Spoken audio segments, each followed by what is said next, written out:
आज की कहानी है चतुरी चमार। एक गांव में एक चमार रहता था। वह बड़ा ही चतुर था, इसलिए सब उसे चतुरी चमार कहा करते थे। घर में वह और उसकी पत्नी थी। गांव में काम न होने के कारण वह शहर में जाकर काम करने की सोचता है। वह बहुत मेहनती था। शहर में काम करके वह कुछ दिनों में ही 4 सोने के सिक्के कमा लेता है। उनमें से 2 सिक्कों का उसने एक गधा खरीदा। इसके बाद वह गांव की तरफ रवाना हो जाता है। जब वह वापस आ रहा था तो जंगल में उसने देखा कि 4 डाकू धीरे धीरे उसकी ओर बढ़ रहे हैं। डाकुओं से बचने के लिए उसने दिमाग में एक योजना बनाई। डाकुओं को देख चतुरी ने पहले ही गधे की गर्दन पर एक सोने का सिक्का बांध दिया। डाकू उसके पास पहुंचे और बोले, तेरे पास जो भी है निकाल दे, वरना परिणाम अच्छा नहीं होगा। चतुरी घबराकर कहता है, मैं एक साधारण मजदूर हूँ, भला मेरे पास तुम्हें क्या मिलेगा। इतने में ही गधे की गर्दन से एक सोने का सिक्का नीचे गिर जाता है। सिक्के को देखकर डाकू और भी गुस्सा हो गए और बोले, यह हमें मूर्ख समझता है, इसके पास और भी सोने के सिक्के होंगे। चतुरी अपने दिमाग का इस्तेमाल कर कहता है, यह कोई साधारण गधा नहीं है, अपितु एक मायावी गधा है। इसको जितना खिलाओगे यह उतने ही सोने के सिक्के देता है। यह बात सुनते ही डाकुओं के चेहरे पर मुस्कान आ गई। उन्होंने गधा खरीदने की सलाह की और चतुरी को 50 सोने के सिक्के देने को तैयार हो गए। चतुरी ने थोड़ी आनाकानी करने का बहाना किया और फिर गधा उन्हें बेच दिया। क्यों न बेचता, आखिर 2 सिक्कों का गधा 50 सिक्कों में बिक रहा था। डाकू गधा लेकर अपने घर चले गए। उस दिन गधे ने कोई सोने का सिक्का नहीं दिया तो उन्होंने सोचा शायद आज अपने मालिक से बिछड़ने के कारण उदास है। लेकिन जब 2-3 दिन भी उसने कोई सिक्का नहीं दिया तो वे समझ गए कि यह कोई मायावी गधा नहीं बल्कि एक साधारण गधा है। सभी डाकू गुस्से में आ गए। उन्होंने चतुरी को सबक सिखाने का निर्णय लिया। उधर चतुरी ने घर आकर सारा किस्सा अपनी पत्नी को सुना दिया। उसने कहा, हो ना हो 2-4 दिन बाद डाकू यहाँ जरूर आएंगे, हमें तैयार रहना चाहिए। अगले दिन चतुरी खरगोश के एक जैसे 2 बच्चे ले आया। एक उसने पत्नी को दिया। वह बोला, मैं रात को बाहर कोठरी में बैठ जाया करूँगा। जैसे ही डाकू आए इस खरगोश के बच्चे को यह कहकर बाहर भेज देना, जा चतुरी को बुला ला, आगे मैं संभाल लूँगा। सारे डाकू चतुरी के घर पहुँचे। दरवाजा खटखटाया। चतुरी की पत्नी ने दरवाजा खोला। सरदार ने पूछा, कहाँ है चतुरी का बच्चा? पत्नी बोली, वह खेत पर गए हैं, आप लोग बैठे, मैं अभी बुला देती हूँ। इतना कहकर उसने खरगोश के बच्चे को हाथ में लेकर दरवाजे के बाहर छोड़ दिया और बोली, जा रे चतुरी को फौरन बुला ला। डाकुओं ने देखा कि चतुरी खरगोश के बच्चे को हाथ में लेकर चला आ रहा है। आते ही वह बोला, आप लोगों ने मुझे बुलाया है? इसके पहुँचते ही मैं चला आया। वह रे खरगोश! डाकू गुस्से में आए थे, पर खरगोश को देखते ही उनका सारा गुस्सा चला गया।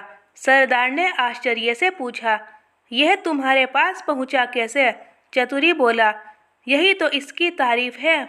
यदि मैं 7वें आसमान पर भी हूँ तो यह मुझे वहाँ से भी बुलाकर ला सकता है। सरदार ने कहा, चतुरी यह खरगोश हमें दे दे, हम लोग इधर उधर घूमते रहते हैं और हमारी घरवाली हमेशा परेशान रहती है, वह इसे भेजकर हमें बुलवा लिया करेगी। दूसरा डाकू बोला, तूने हमारे साथ बड़ा धोखा किया है। सोने के सिक्के तो ले आया और एक ऐसा गधा दे दिया जिसने एक भी सोने का सिक्का नहीं दिया। खैर, जो हुआ सो हुआ, अब यह खरगोश दे।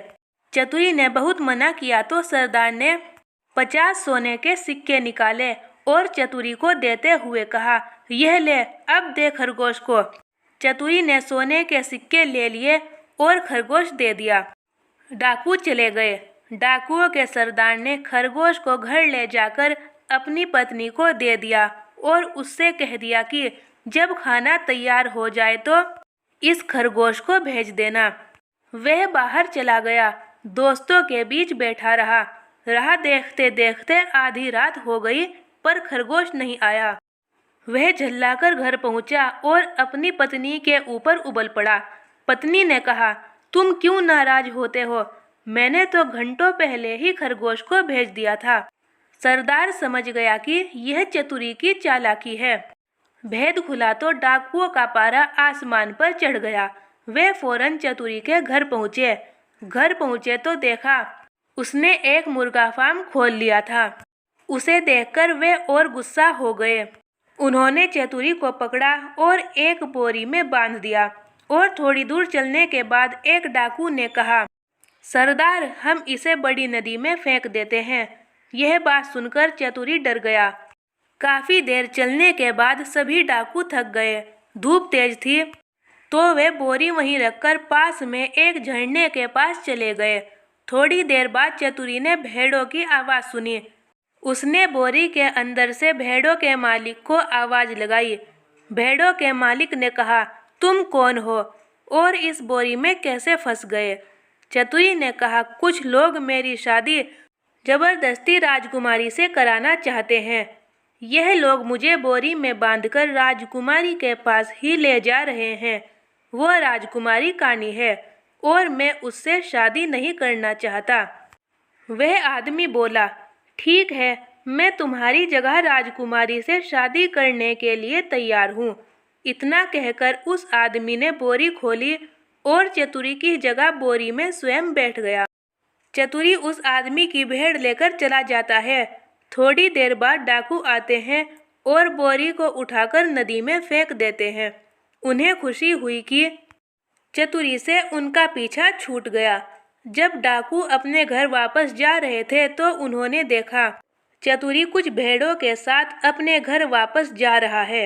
उनको यकीन नहीं हुआ कि यह वापस कैसे आ गया। इसे तो अभी हम नदी में फेंक कर आए थे। डाकू उससे पूछते हैं, क्यों बे, तू वापस कैसे आया? चतुरी ने उन्हें बताया, तुमने तो मुझे नदी में फेंक दिया था, परंतु वह ऐसी वैसी नदी नहीं थी, वह जादुई नदी थी। उस नदी में मुझे ये भेड़ें मिली क्योंकि आपने मुझे उथले पानी में फेंका था। यदि आप मुझे गहरे पानी में फेंकते तो हीरे जवाहरात मिलते। हीरे जवाहरात का नाम सुनकर डाकू लालच में आ जाते हैं। वह चतुरी से कहते हैं, हमें वो हीरे जवाहरात चाहिए। चतुरी उनसे कहता है, ऐसे नहीं, तुम्हें भी उसी प्रकार नदी में फेंकना होगा जिस प्रकार तुमने मुझे फेंका था, यानी तुम्हें बोरे में बंधना होगा। वह सभी डाकू तैयार हो गए। चतुरी ने उन सभी को बोरी में बांध दिया और नदी में धक्का दे दिया। सारे डाकुओं से छुटकारा पाकर चतुरी भेड़ों को लेकर अपने घर वापस आ गया और खुशी खुशी अपनी पत्नी के साथ रहने लगा। कहानी से सीख। इस कहानी से हमें यह सीख मिलती है कि बुद्धि के आगे बल काम नहीं आता, अर्थात ज्ञानी आदमी का सामना केवल ज्ञान द्वारा ही किया जा सकता है, बल द्वारा नहीं।